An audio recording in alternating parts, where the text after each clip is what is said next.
So with this is going to be, we're going to cover a lot of the frequently asked questions that people ask me at the beginning of the year, and throughout the year. And there's also, we're going to talk about some things that'll help if you do them at the beginning of the year, just to prepare as we're going through. So the first thing is I do have a QR code. This, and I'll send this out to y'all too. It is a Google form.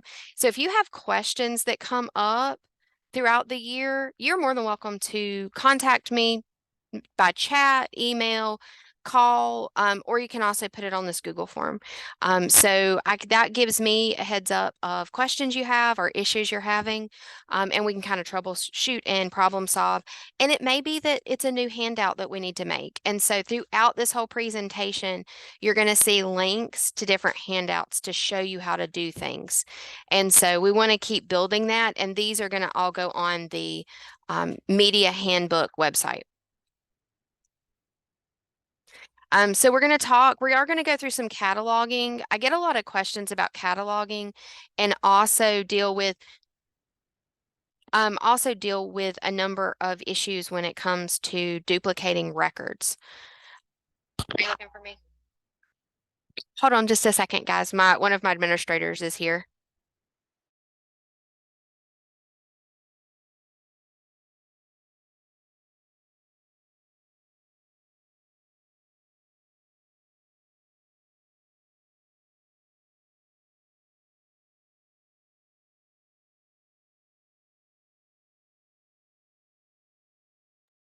Okay, sorry guys.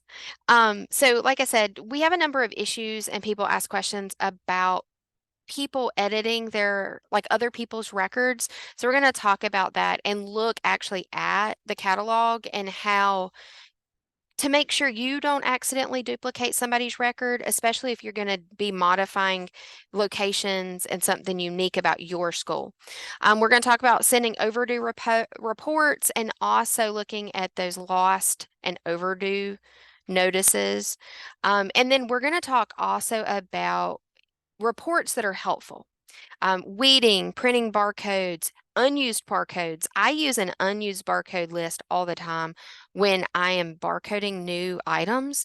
That way, because sometimes something will go lost and that makes that barcode unused. So I can go back and use those old ones. And then also creating loss list. This time of year, especially with new students coming in, I'm seeing a number of books that are on other people's lists that may have been checked out during COVID. At this point, we can mark those lost and delete them because a lot of them may not ever come back. And we kind of wrote off a lot of those books during COVID that didn't come back. And then we're going to talk about patron info, especially with parent requests for kids to not check out certain types of books or to have different types of notes in there. We're going to talk about how to add notes and also how to add staff so that you can have them check out books as well. Um, is there anybody that's still having patron record issues, where your homerooms aren't registering or your grade levels aren't registering? Hey, Bree, this is Carol. Hey, Carol.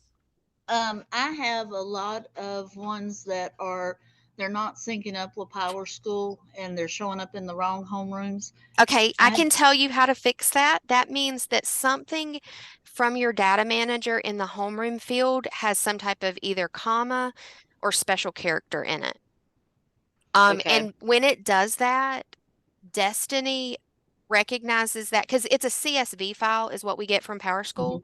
And because of that, it makes it think that there is an extra, it makes it go to another column. And because those individual patrons end up with an extra column, their data will not sync in Destiny. So you're going to need to work with your data manager. And we also have one of the girls at in the Power School office that knows how to fix it as well and how to describe that to your data manager. So if your data manager can't find it, then reach out to me and we will make sure that she and that Power School person are put in contact with each other. Okay, and is that the same? I have kids that withdrew a couple of years ago that are If they still withdrew, Double check to make sure they don't owe anything. Usually they don't delete when there's something still tied to their account. Okay. Can Um, we just write that off you because can, yeah, if you they can get go through, in. it's gone. Yeah. Okay. When we get to patron records, what we can do is we'll go in and look at how to manage patrons, and where you can search for those old patrons to delete. Okay. Thank you. You're welcome. Anybody else having issues with patrons? If any field that we take from Power School has a comma or a special character in it, it is going to throw the data off for your school. And so that's what we found, especially with we've had a lot of data manager changeover. And people notate the data managers very differently. Not data managers, the data managers enter data, especially in the homeroom field, very differently. Some do last name, grade level, some just do last name. Some I saw, and this is where I saw the issue. They were doing last name, comma, first initial, and that was throwing everything off. So just checking that in Power School will help. But if you're still having issues, just let me know. Okay. So the next thing is back to school checklist. These are a couple things that will help you as you're moving forward through the year. The very first one is making sure you've uploaded your collection to TitleWise to have an updated analysis. This is really helpful for your MTAC committees when you're starting those meetings at the beginning of the year because you can talk about the age of your collection, your nonfiction versus your fiction. You can look at your age titles. You can talk to them about the diversity percentages. I mean, there's a ton that this report will give you. If you are not sure about how to upload that, we can look at that as well today. The other I would recommend is going and run an overdue report for the beginning of the year. A lot of times we have kids that leave for the year and just don't return a book. This will get you a heads up of how many things are still out of the library right off the bat. And it's not a bad idea just to go in and send the emails for overdues. And we're going to be talking about how to do that if you haven't ever done that. And then if you did an inventory last year in Destiny and you have not finalized it, I would go on and make sure you finalize any inventories that are sitting there and mark the missing items as lost. Now, that doesn't mean they're going to delete. That means they're just going to be marked as lost. And one thing to understand when your inventory does that, if you start a new inventory for this year, you're going to have a percentage that it says it's already seen. It's these lost books because it knows where they are. It knows that they haven't been seen yet. So it's a percentage of your collection that the system has, it knows what's happening with it. Now, if you leave them as lost, if they show up during the year, it's going to say, hey, this item was lost, and you're going to add it, and it's going to make it where it's back in your collection like normal. I typically do that and leave them marked lost for at least a year. If it doesn't come back within a year, a lot of times it's not going to come back. So I'll go through and we'll delete those lost titles. I have had a book that has come back after like 3 or 4 years before. And when I scan it in, it tells me that it can't find the barcode. So I just re-enter that book into the system, put it back in the catalog. So those are just some back to school things that are just really helpful right off, like at the beginning of the year to do. Okay, so we're going to start with cataloging. We're going to talk about adding a record, duplicating a record, and then adding the funding sources. If you are adding a record, and we're going to jump over into Destiny in just a second. If you're going to be using a record that somebody else has, you want to make sure that everything about that record matches your book. From the ISBN number, everything. If you're unsure or your ISBN numbers don't match, but the title, the author matches, remember it could be a different printing of the book. So then we're going to duplicate. So I'm going to bounce out really fast and jump over to Destiny. Oh, let's go to catalog. So if you are going, can y'all see? I'm making sure that y'all can see the Destiny. Can y'all see Destiny? Yeah, we can see it. Okay, good. I'll close the chat back down. Okay, so when you're in Destiny, go under catalog and we're going to add title. I personally, like if you're doing different items, you can tell what it is. If you're adding your Chromebooks, I usually do those under equipment. If you have ebooks, you can put them under ebooks. When I'm doing my books, I usually add by ISBN number. And I'm going to grab a book really fast. Oh, I should have grabbed one a second ago. And so I'm going to add by ISBN number. So this should pull up for me.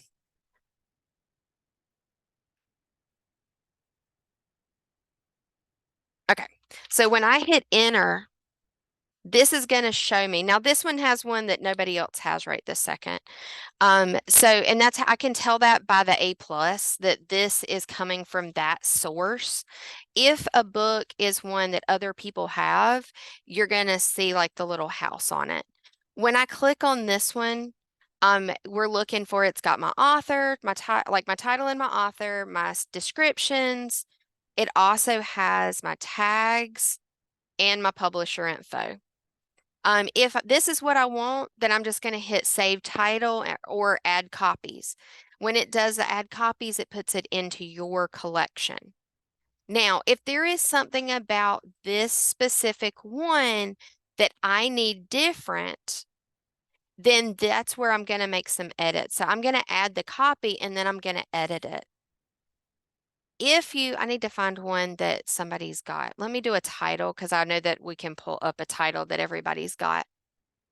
So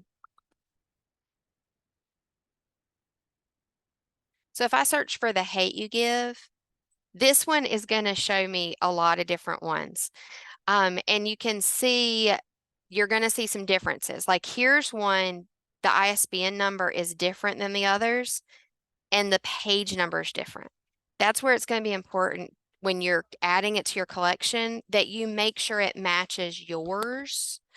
And so let's say that my ISBN number matches, but I want to change something in the actual record, where some put information here, some actually change information up at the top so that it says book room and then the title. That's where you want to duplicate it. If everything on this screen is exactly the way you want it in your catalog, you're going to hit add copies.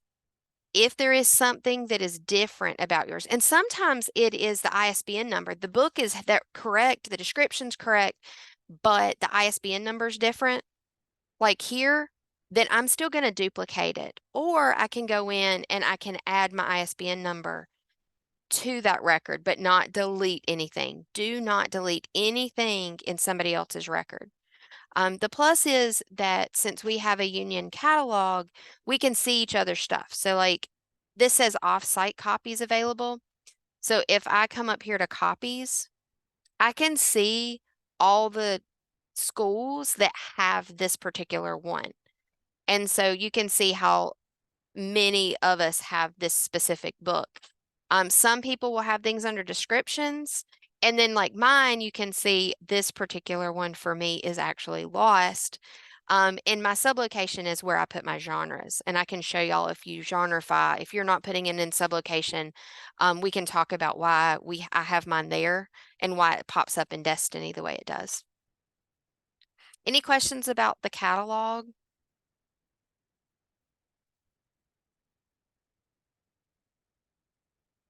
Now, if you have one of yours, like say this one up here is my own copy, and let's say that I need to edit something in my record, this is where this is helpful. You come over and you hit this pencil, and I can edit. Like let's say that we're going to have it in a different section. I'm getting ready to do some changes with my sublocations, and all of my DCS Teen Lit Top 10 books are going to be in a different section. So it's not going to be this book is not going to be under realistic fiction. I'm going to actually change the sublocation to the Teen Lit Top 10 section. So I'll actually be able to change it in my sublocations. Sublocations are the way that I separate my genres because when you do a search in the catalog, especially in like your Destiny Discover, sublocations show up under the call numbers. So kids can easily find the location of the book that way. This is also a great place if you are going to put things, if you're in elementary school and you're going to use a book room, this is a great place to put book room. Instead of putting it in the call number, you could have it down in the sublocation. That way you'll be, and you can pull on your Destiny Discover and reports. You can pull a report of everything in that sublocation. So it gives you a way to search for it pretty easily. Another thing to put on there that you may want to look at, especially if you are a Title I school, you can actually put funding sources.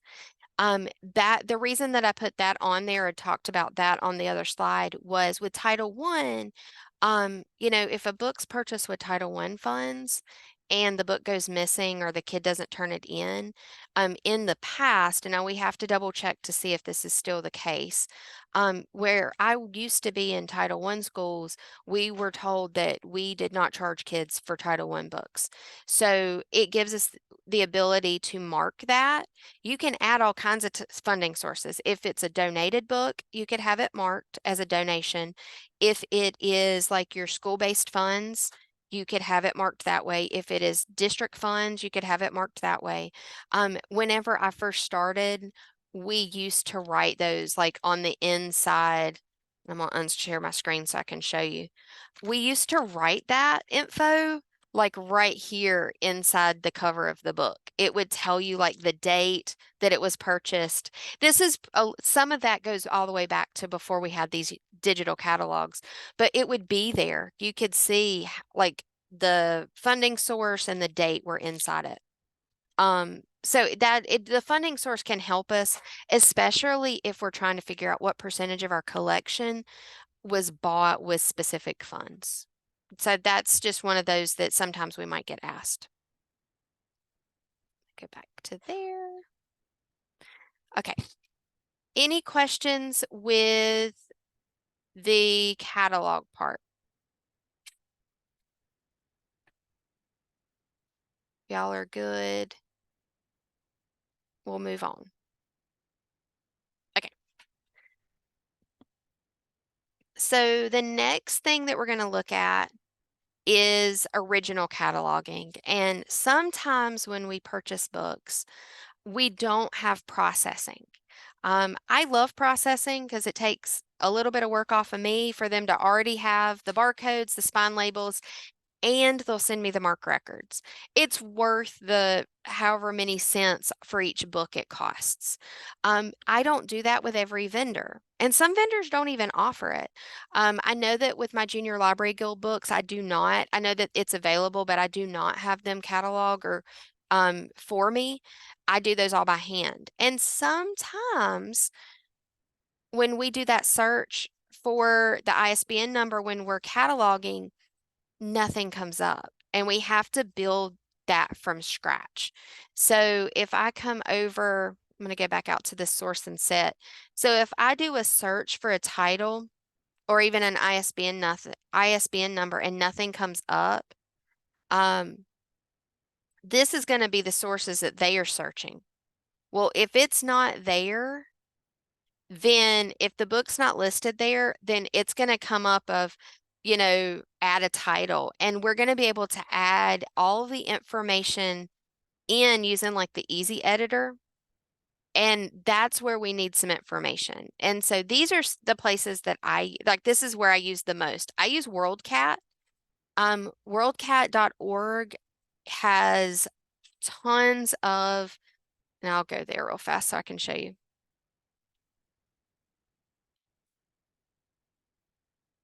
It has tons of library collections from around the world. So what I really like is I can search by ISBN number. I can also search by title. So we're going to look for The Hate U Give again. it's going to give me libraries that have this book. And you'll even see some in like Davidson County, like the stuff from the Davidson County Library picks up on here. This one, it's going to tell you this is a Blu-ray video, so we're not doing it as a book. This one is an audiobook. This one's the print book. So we're going to look at this one. If I am trying to build an original cataloged record for this book, then I'm going to look at some information. I'm going to grab the summary. And so I'm going to use the summary from here in the original cataloging. There's a section for summaries. It also is going to give me, um, like, it'll tell me the first, this one particular is the first paperback edition. It gives me the publisher. Here's the physical description. There's the ISBN numbers. You want to make sure your ISBN number matches. If not, do the one from the actual book. Here are your subject tags. So the more you can put into that record, the easier it is for kids to find it when they're searching your destiny. If all you do in an original record is put the type, this is what I see a lot, and I don't want to search anybody's because I don't want to like call anybody out. But if all you do is put the title, the author, and not even like the copyright date's on the verso page. So you can look in your book for the copyright date. Even your ISBN number, your publisher are all inside the cover on that verso page. So you could grab all of that to put in there. But if you don't put the copyright date in your record, your age of your collection when it pulls that report, the age of your collection is not going to be correct. But when we start adding that summary and we start adding these tags, when kids search for those keywords, it's going to look in the system for these. And that's why you want to add as much as you can. And so I love using WorldCat because most books are going to be on here. Now, if there's other places that you use, let me know. I want to add as much as I can on this screen for y'all as a resource. You can also search ISBN or Mark View for a particular book in Google, and a lot of times it'll pull up the Mark View. If y'all remember back to when you were in library school, we had to learn in cataloging the Mark View side with the numbers. Not everything from the Mark View shows up on the Easy Editor side, so there are occasionally times that I will jump into the Mark View to look for something. Um, and if you add it, then it may populate over. Is there yeah. Sorry, one place that I look sometimes is just NC Cardinal. Mhm. When you choose the book and you scroll down, it'll show you the mark view for the entire book. Now that'll be for their copy, of course, but I mean if it matches. Right. And Work. when I original catalog, I am looking for a lot of times the tags and the summaries because I'm going to pull, making sure I pull the publisher and like the publisher address and the ISBN number, I'm pulling off of the physical book in front of me.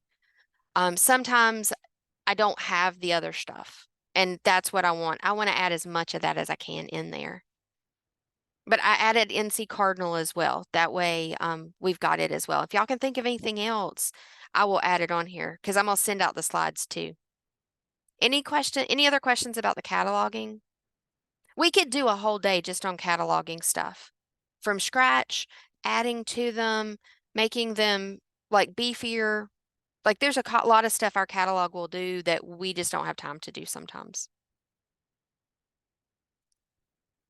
Okay, y'all are quiet, so I'm gonna keep on rolling. And again, stop me anytime. Um, Next is overdue notices. And this one is, and these are all links. I'm gonna hit present again so I can show y'all.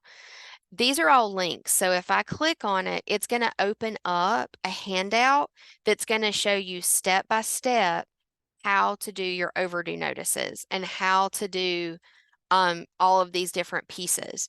So the first one, has anybody not has anybody not run overdue notices before?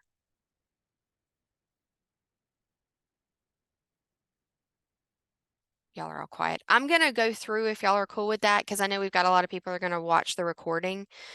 So with the overdue notices, we're going to go under reports.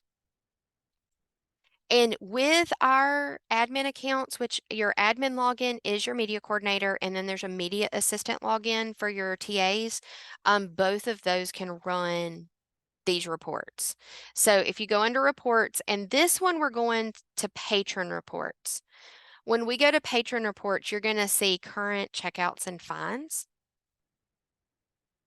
And then once we get here, this is where you've got to make sure you make some changes. If you do all that are currently checked out, any kid that has a book that's overdue is going to get a notice. If you want to send reminders to kids, hey, your book is going to be overdue or it just became overdue, you can tell them here, it's overdue by like this many days. If you have books that are coming up that are going to be due, so like let's say I want to send a reminder to kids next week that their books are due, I can put in a specific date frame and send them an email and say, hey, just a reminder. If you've ever had anything from the public library, they send a reminder whenever you've got like a day or two left. You can also send a reminder for all that are checked out. I do this one when we get close to the end of the year to remind people that, hey, we've got these books are checked out. This is the last day for checkout. This is when everything's due. Now, these two here, unpaid library fines are going to be things that are in like your library and other libraries. Same with patron fines. Typically, if a book has been charged, we see it at the high school level when a middle school book has been marked lost and then they get charged. It's going to show up. If I click that box, anything in my library and outside my library from other libraries are going to show up on their overdue notice.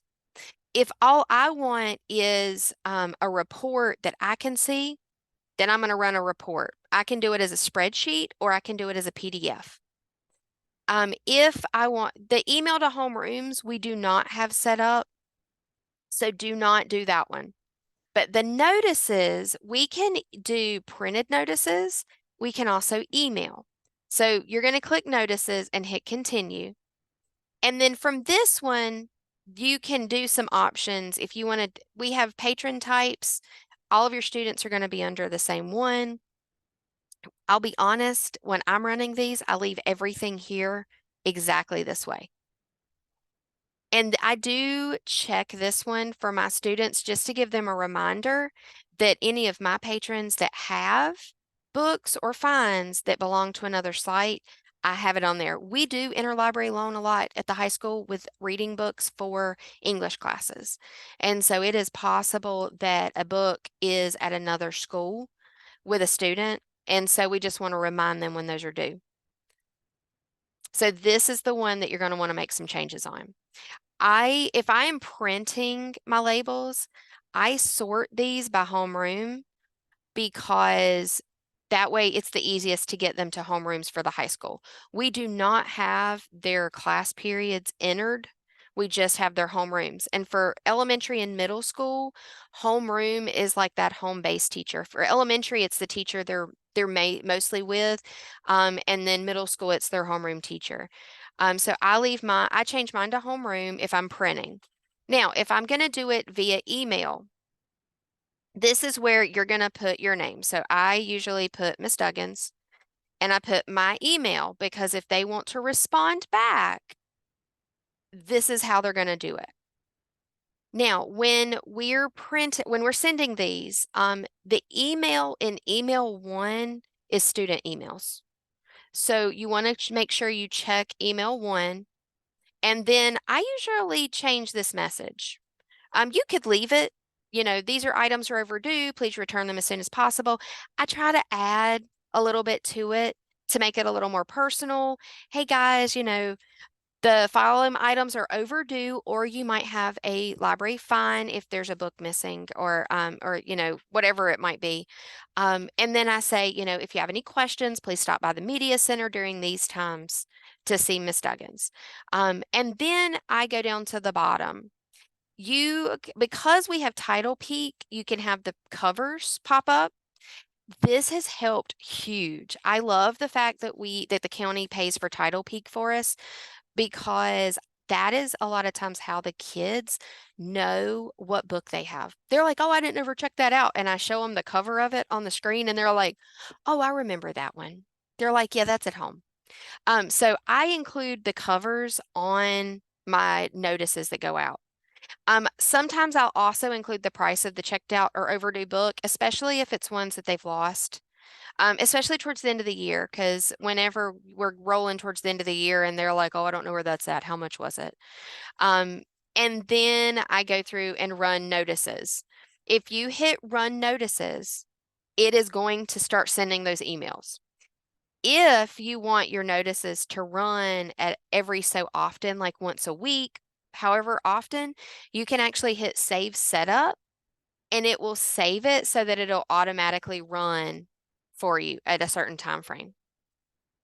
So that's your email addresses. That's sending it out by emails, or if you just want it to be done internally, that it means you're printing them. And so those, a lot of times I run 2 on a page because then it's notices are half sheets. Okay.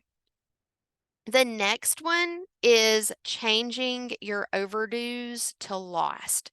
We get a lot of questions about that one, where how do I take these books that were overdue and how do I make them marked as lost?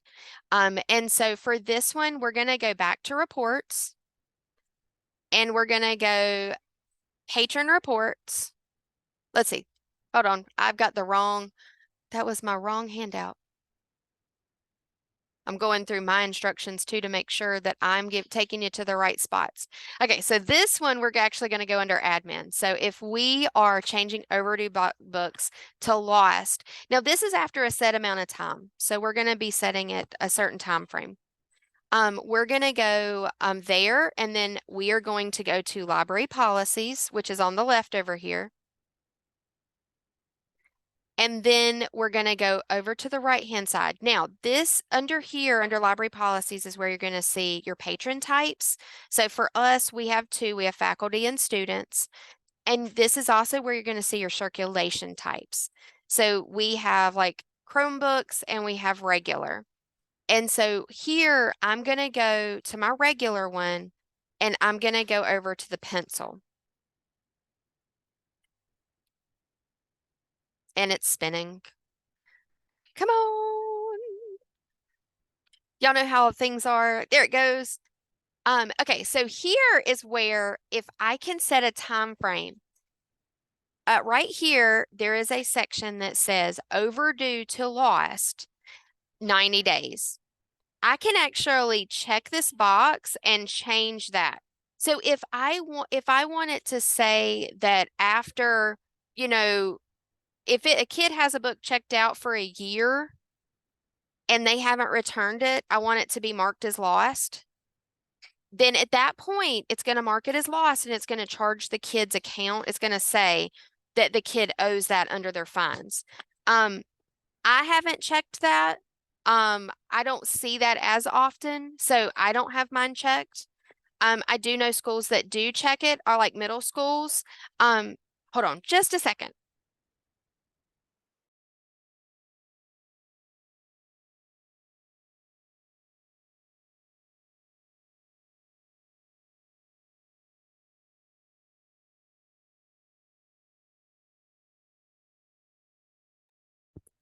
Sorry, guys, we had a student that came up to the circulation desk. So this is where you're going to mark those books as overdue to lost. And you can choose that date based on whatever works best in your setting. I wouldn't do it after 90 days because y'all know how kids are. They love a book and they want to keep it, especially elementary school. I had kids that were like, I just want to check it out again because I love it. And then they keep it and they keep it and they keep it. So I would do something that is way out, like down the road. Okay, so the next thing is calculating the cost of lost books. This one is great for if your administration or even your like your MTAC committee is wanting to know how much, like during COVID, we looked these up. How many books did we lose during COVID? What's the dollar amount? You may even if you have a whole bunch that have gone lost over the years, how many books, what's the cost of that? So we're going to be going into back office again, and then we're going to be looking under reports. And then we're going to go to report builder. And we're going to go to new report. So we're going to be building a new report.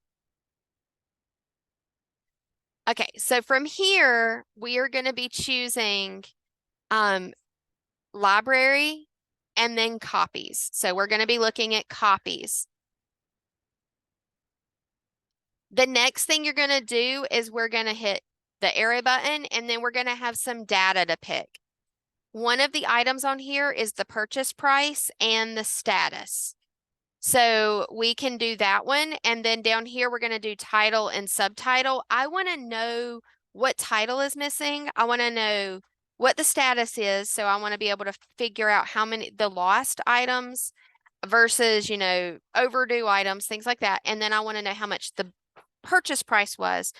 And that is entered when you enter in your catalog. Now, if you have a book and you did not put the dollar amount that was paid for it in your catalog, this isn't going to come up for that book. Okay, the next thing we're going to do after that is you're going to hit the arrow button. Let's see, we've got to purchase. Let's see, let me make sure I've got my thing back. Yes, okay. And then we're going to set 2 limiters. We're going to we want to look at status. Oh, it did not change. Oh, wait a minute. We're going to hit none. We're going to go through one more time.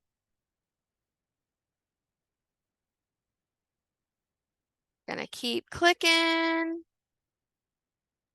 couple of these we're going to sort them by title. Okay, we're going to do our total. We want the purchase price to have the total. And then this is where you want to do your limiter. So on here, we want to go to status, and we want it to equal, we want to know how much are checked out. We also want to know how many of those status are lost.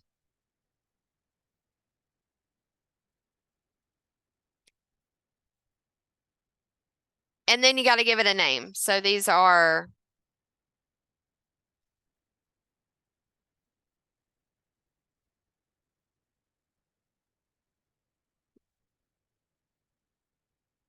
oh, might not let me write anymore. Oh, no. I'm just going to put missing lost. And then we're going to hit save and run.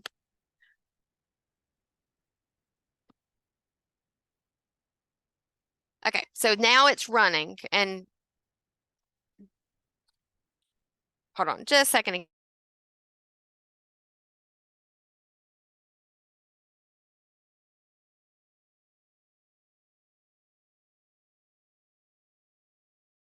Okay, sorry guys. So now it's completed and we can view it. We can view the list. We can also do it in an XML and an Excel. So I'm going to open in an Excel file.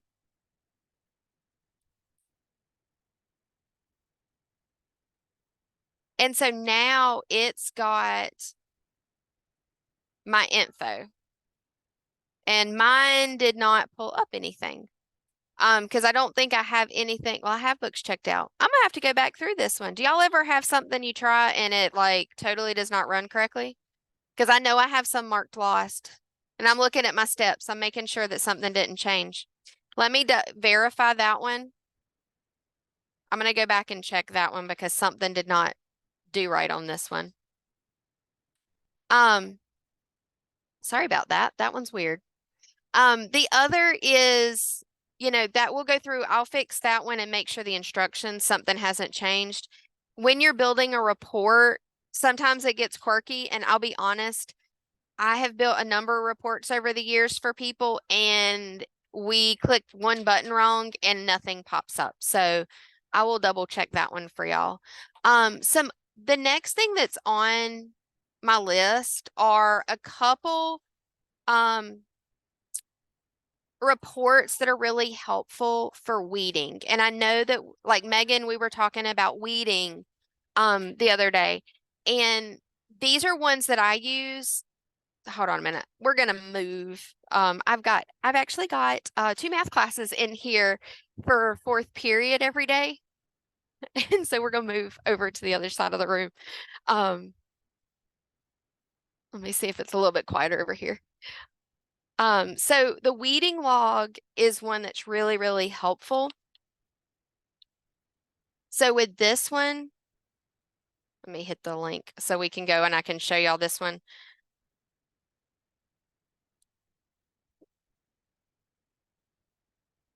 Ah, moving away from where I was, now my computer's not playing nice. So with this one, we're going to be in reports again, and we're going to go to library reports, and there's actually a weeding log.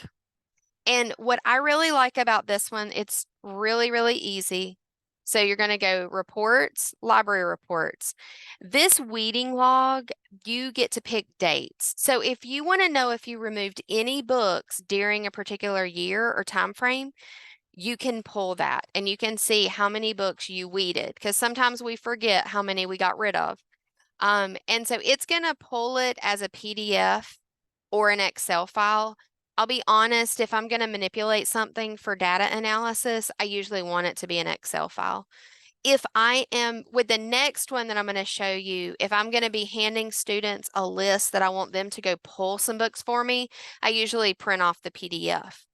But the weeding log is really helpful, especially when we're trying to deal with our the NCDLMI, and we are trying to make cross-reference our numbers to make sure we didn't count wrong, and how many books we had last year, how many we weeded, how many we've added, just making sure we've got our numbers correct. A lot of times I'll pull the weeding log. The other one is the shelf list for weeding.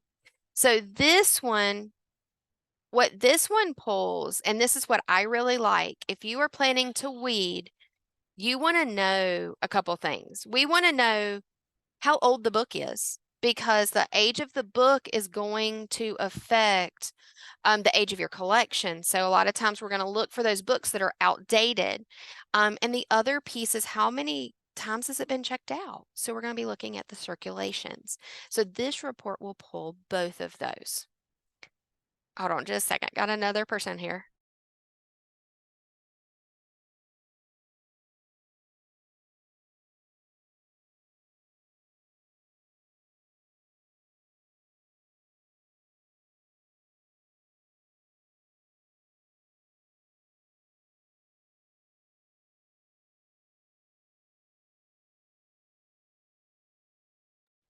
Okay, sorry guys.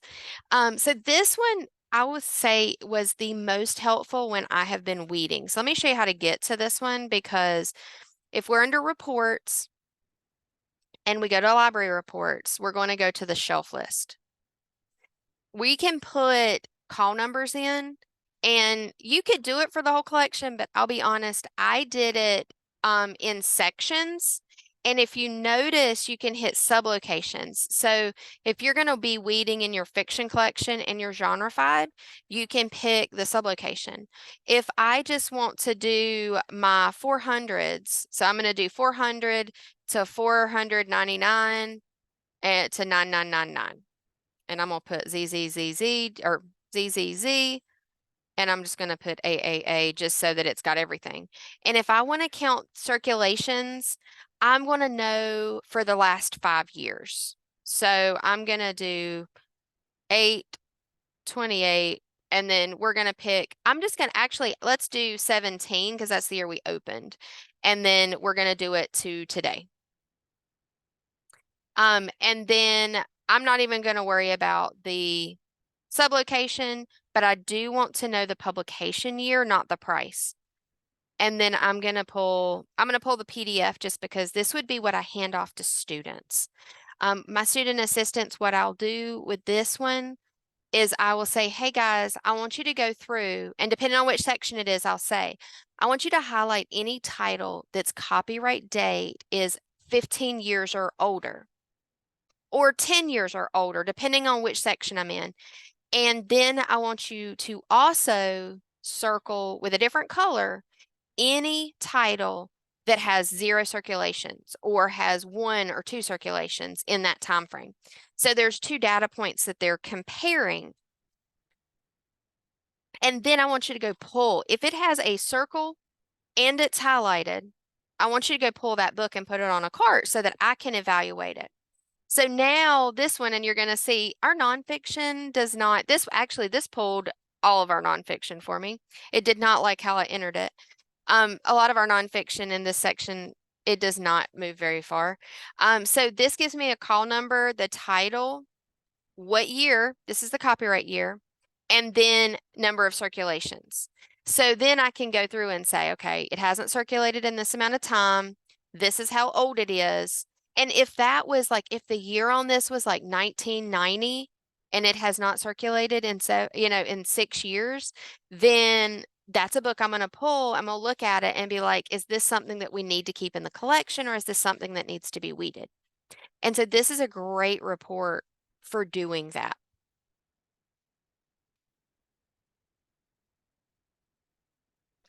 Okay, the next, I'm going to close these 2 instructions. The other is the title-wise analysis and your age title reports. So this was where at the very beginning I said, at the beginning of every year, go on and submit a report. So if you go under catalog and you go to tidal wave, so catalog and then tidal wave, right here, there is a button to upload your collection for analysis. I try to get in the habit like at the end of the year to do an upload. But the beginning of the year is a great time to do it also because, all the books from last year have been added. And so it is a good snapshot of your library. If once you buy a whole bunch of books during the year, go on and do a resubmit your collection because, depending on how many funds you get, you could be adding 50, 100, 200 books depending on what you purchased. That's going to change the information for your collection and your numbers. And so when we're doing the NCDLMI, this is a really handy report to have because it gives us how many books are print versus digital, how many books are in our collection, how many titles. So when we go in and we click the library materials, it's going to take us to the tidal wave page. And then we're going to be able to go through and we're going to be able to look at our collection. So if you go to collection development down here at the very bottom, the title-wise analysis is there. And you can see the one that I updated was like at the beginning of May last year. So here we can actually pull the information on our library. So it tells us how many books are in our collection, what the average age is, which is a question that we do get. It does tell us books per student. Used to with the impact guidelines, we had like 3 levels to meet. That is really hard to maintain and keep your age up. So a lot of times you're either going to have books per student or you're going to have the age. And for me, I'd rather have books that are being used that are relevant and newer than having, 15, 20 books per kid on stuff that's outdated. This is where the question, when it asks about print versus digital, then you can answer that and how many books you have, and then how many digital items you have. You also have your fiction versus nonfiction here, and you can see how many of what you have. This is where it's really helpful too. You can see your age-sensitive areas and how many books are aged, like based on recommended guidelines. And so you can actually pull reports here to give you weeding candidates. So it'll give you examples of books that you should take a look at. Nonfiction is really fast to go out of date. And I'll be honest, there's a lot of nonfiction books that I feel like are out of date as soon as we order them. The information has changed, especially in some of these sections. One thing I do want to point out is this one right here, the diversity section. This one is going to tell you how many diverse titles you have in your collection, and then the percentage of the collection that is diverse titles. They also talk about social emotional learning, and then it goes through like reading levels as well. So you get a lot of information here. You can look specifically at print versus audiovisual, ebooks. You can go up and look at your MARC record profile and your diagnostics. So there's a lot of things. This is really, really great to share with your administrators and your MTAC committees. Any questions on these? Okay.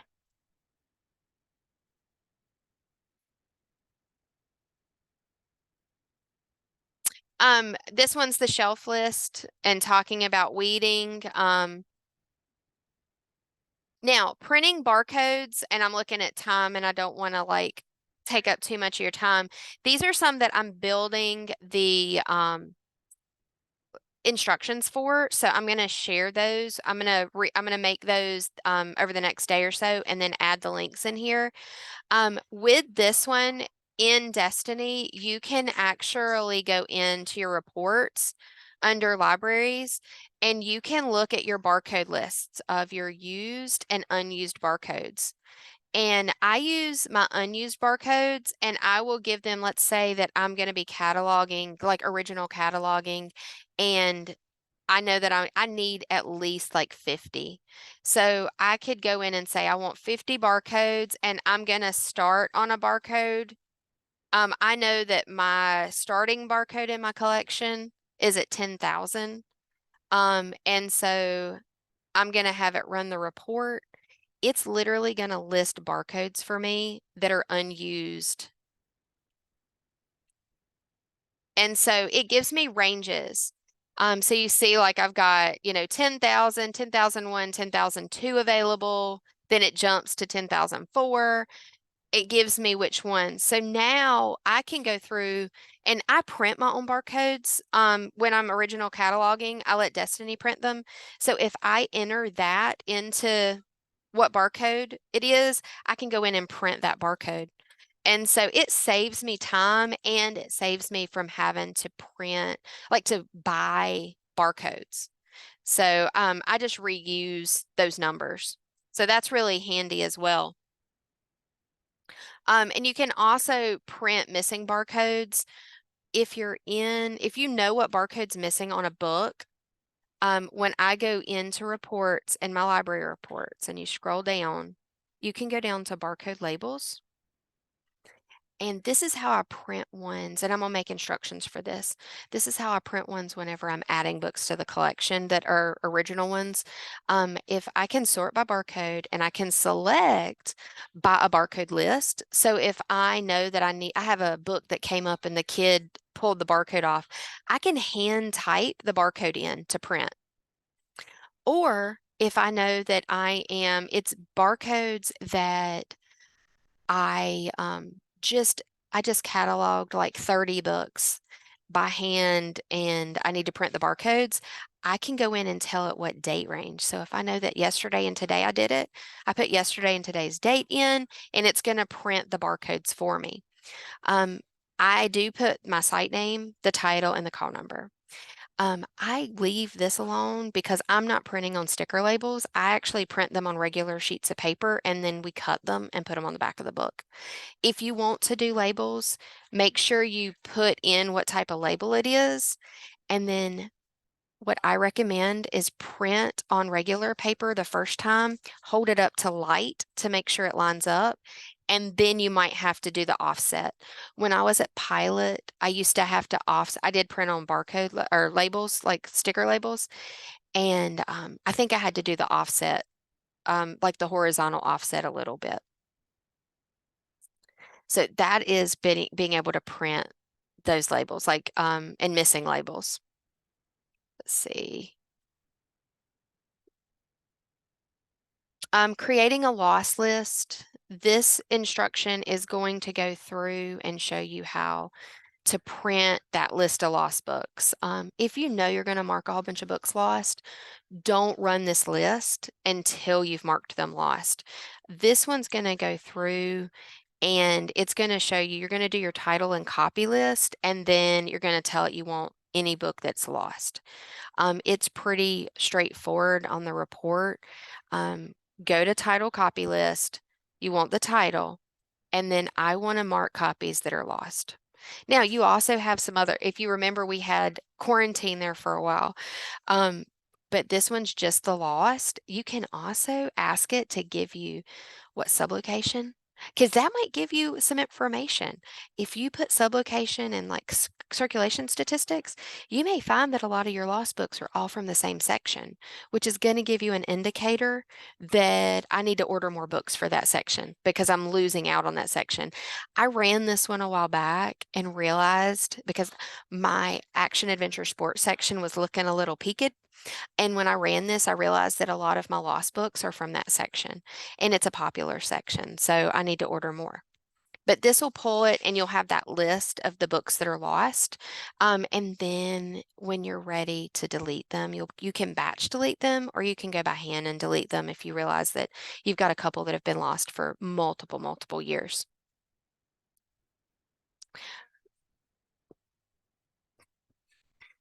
Top circulation data. This one is fun, especially if you want to share, what homerooms or what classes check out the most books, or even those top patrons that check out the most books. You can also pull the books that have the books themselves that have the most checkouts or the least checkouts. And I like that because sometimes we can say, the this homeroom has checked out this many books, or you can have some little competitions with it. If you've got internet safety, just put it on the counter right there. Um, so this one's fun. It is in your library reports. So when you go to reports and then library, it is going to be down here at the very bottom under statistics. You have top homeroom grades.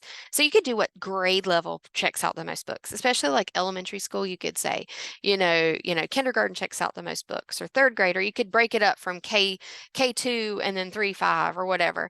Or you might have teachers that just want to know how many books their classes are checking out.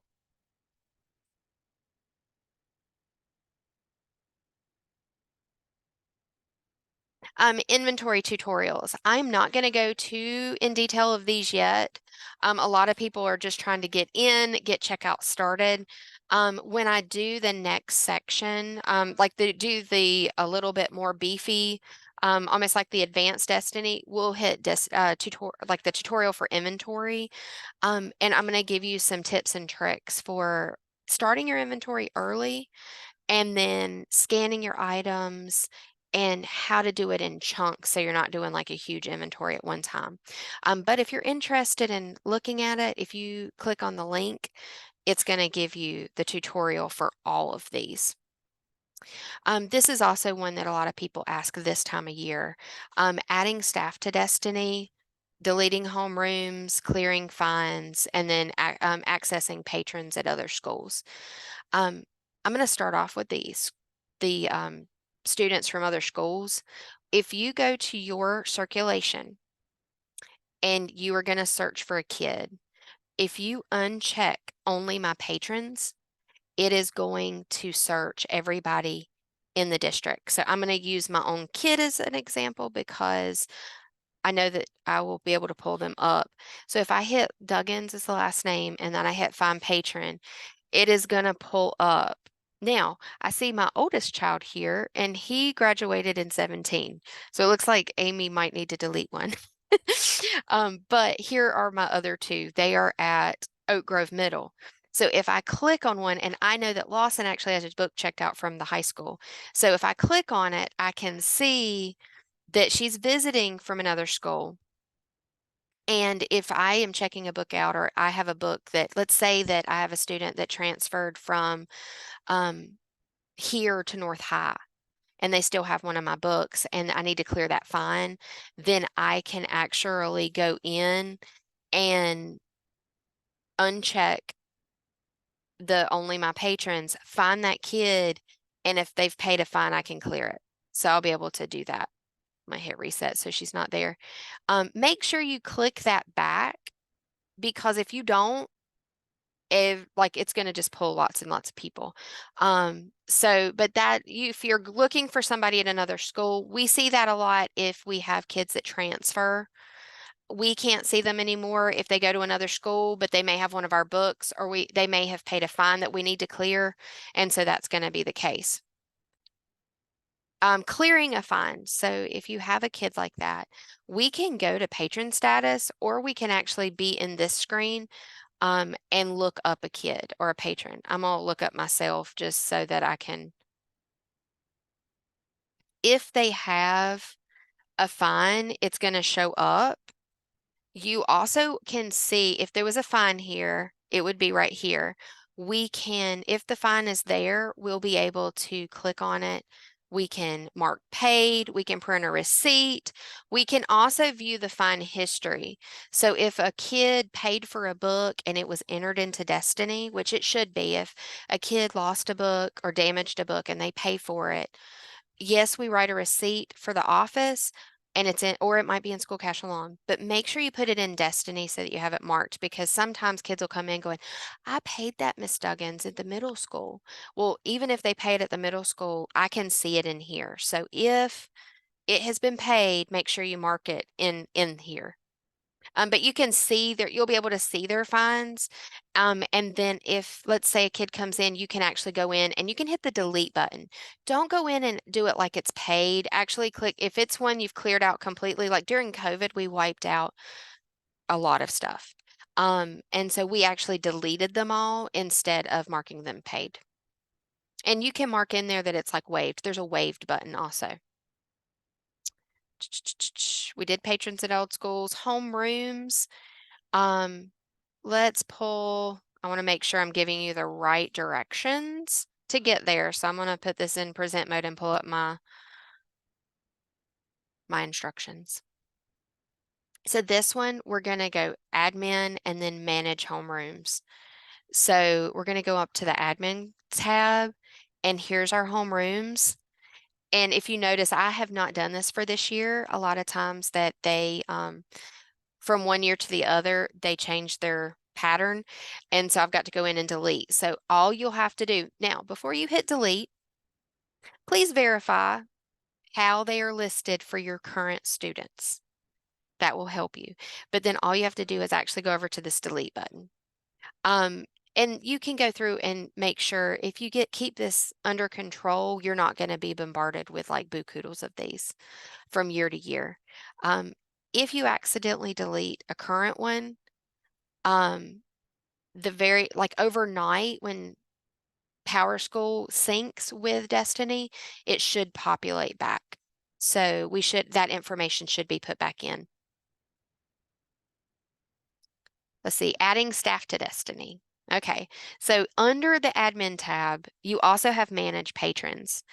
And this is where you can add a teacher. So I have a number of new teachers here.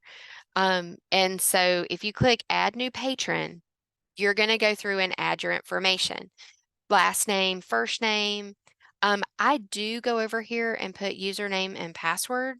That way, if they want to go put a book on hold, and save their searches, or if they want to create their own lists for a class, they're able to log into Destiny and do that. Students can do that using their school email accounts doing Google, but the teacher ones are not imported that way. So if you create their username and password, then they'll be able to do that. When you go to barcode, some schools have like a specific feature, like barcode feature they use for their teachers. Others just say assign the next patron barcode. Make sure you change it to faculty. And then they're just going to leave it as patron access and then hit the save button. And so at that point, then you can search for them and check a book out for them. But it's really simple under admin and just manage patrons. And I have directions for all of those on this page.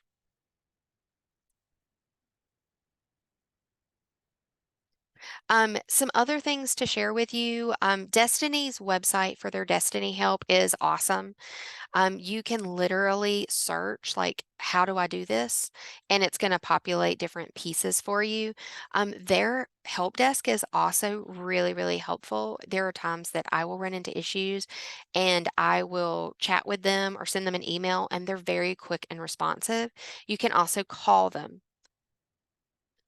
If you're calling them, um, this is their number, and you want option 2 for Destiny, because the company that Follett has multiple tools that they have on this site. You're also going to need your customer number, and you can find that under admin and then your site configuration, and it'll have your site info, and that's going to have your customer number so that when you're talking to them. And then if you have any tips and tricks that work really good for you for Destiny, I have a document here that you can add them to. So this would give you time to be able to share with others, because y'all are doing some awesome things, and there are tons of ways to do things. That's the thing. It's like fines. If I'm getting to a fine, there are like 4 different ways that I can get to a library fine to clear it. So you might like one way versus another, so add those in. And then this is the link to the session slides. So if you want to grab that link, and like I said, I'm going to be adding to them. So you can grab that link, and then I'll be adding different tutorials, and then we'll also be putting them on the website for y'all as well.